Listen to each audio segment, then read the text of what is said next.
Welcome back to crazy cricket. Rajamouli గారు SME 29 గురించి చాలా రోజుల తర్వాత ఒక అప్డేట్ ఇచ్చారు. అదేంటో అందరికీ తెలుసు. అఫీషియల్ గా పృథ్వీరాజ్ సుకుమార్ గారు ప్లే చేస్తున్న యాక్టర్ నేమ్ ని అలాగే ఆయన ఫస్ట్ లుక్ ని కూడా అనౌన్స్ చేస్తూ సడన్ సర్ప్రైజ్ ఇచ్చారు అందరికి. బట్ ఈ లుక్ వచ్చిన తర్వాత కొంతమందికి ట్రోలింగ్ స్టఫ్ కూడా అయింది. సో కంపేర్ చేస్తున్నారు, స్పైడర్ మ్యాన్ సినిమా విలన్తో కంపేర్ చేస్తున్నారు. అలాగే 24 సినిమాలో సూర్య గారి రోల్ తో కంపేర్ చేస్తున్నారు. క్రిష్ సినిమాలో వివేక్ ఒబెరాయ్ గారి రోల్ తో కూడా కంపేర్ చేస్తున్నారు. ఇక్కడ వరకు బాగానే ఉంది. అసలు కంపారిజన్స్ ఎందుకు? ఫస్ట్ ఆఫ్ ఆల్ 'ఎన్ఎస్ఎంఈ 29' వచ్చేసి ఒక అడ్వెంచరస్ డ్రామా. అంటే ఈ సినిమాలో కథ మొత్తం ప్రపంచం వ్యాప్తంగా తిరుగుతుంది. ఇప్పుడు మనం కూడా ఈ సినిమాతో తెలుగు సినిమా కూడా ఇంటర్నేషనల్ స్టాండర్డ్స్ వెళ్ళబోతుంది. ముఖ్యంగా 'ఆర్ఆర్ఆర్' లాంటి హిట్ తర్వాత మన రాజమౌళి గారు డైరెక్ట్ చేసిన సినిమా కావడం. బట్ ఒక ఫస్ట్ లుక్‌ని చూసి రాజమౌళి గారిని అంతా జడ్జ్ చేస్తున్నారంటే నాకు ఒక సామెత గుర్తొస్తుంది. ఏనుగు ముందు కొప్పిగంతుల అని చెప్పేసి.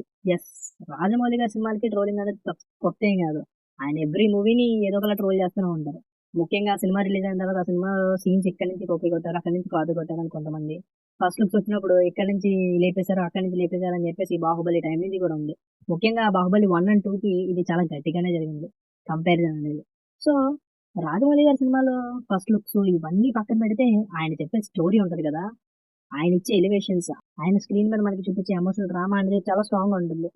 అండ్ ఆయన ఎటువంటి కథను తీసుకున్నా సరే దాన్ని గొప్పగా కొత్తగా చెప్పగలరు. అందుకనే 'బాహుబలి' సినిమాలో ఉన్న కథ మరీ అంత కొత్తదేం కాదు. బట్ ఆయన చూపెట్టిన విధానంలో ఆ సినిమా స్టాండర్డ్సే మారిపోయాయి. ఇండియాస్ బిగ్గెస్ట్ బ్లాక్ బస్టర్ అయికొచ్చింది ఆ సినిమా. సో ఒక ఫస్ట్ లుక్ చూసి ఎస్ఎస్ రాజమౌళి గారిని జడ్జ్ చేస్తున్నారంటే తప్పని చెప్తాను. బట్ ఇంకా అప్డేట్స్ అయితే రాబోతున్నాయి. నవంబర్ 11న మన ప్రియాంక చోప్రా గారి క్యారెక్టర్‌కి సంబంధించిన ఫస్ట్ లుక్ అయితే రాబోతుంది. అలాగే ఆవిడ క్యారెక్టర్ నేమ్ కూడా. ఆ తర్వాత మహేష్ గారి ఫస్ట్ లుక్ టైటిల్ అనౌన్స్‌మెంట్ రాబోతుంది. ఇన్‌ఫాక్ట్ ఈవెంట్‌లో అయితే ఫిలిమ్స్ వచ్చే అవకాశం ఉంది అని కూడా చెప్పారు. సో ఈ ట్రోల్స్ అన్నిటికి నవంబర్ 15న సమాధానం రావడం ఖాయం. ఎస్ఎంఈ 29 ఎలా ఉండబోతుంది అనేది మన ఊహకు కూడా ఉండదనేది నా ఫీలింగ్. సో మరి మీరేమనుకుంటున్నారో కింద కామెంట్ చేయండి. ఓ గైస్ ఒక్క నిమిషం. 'కుంభ' ఎవరు? అసలు 'పృథ్వీరాజ్' గారి క్యారెక్టర్‌కి మనం ఎప్పుడు వినని 'కుంభ' అనే నేమ్‌ని ఎందుకు పెట్టారు? ముందు నుంచి అంటున్నట్టు ఈ సినిమాకి రామాయణానికి కనెక్షన్ ఏంటి?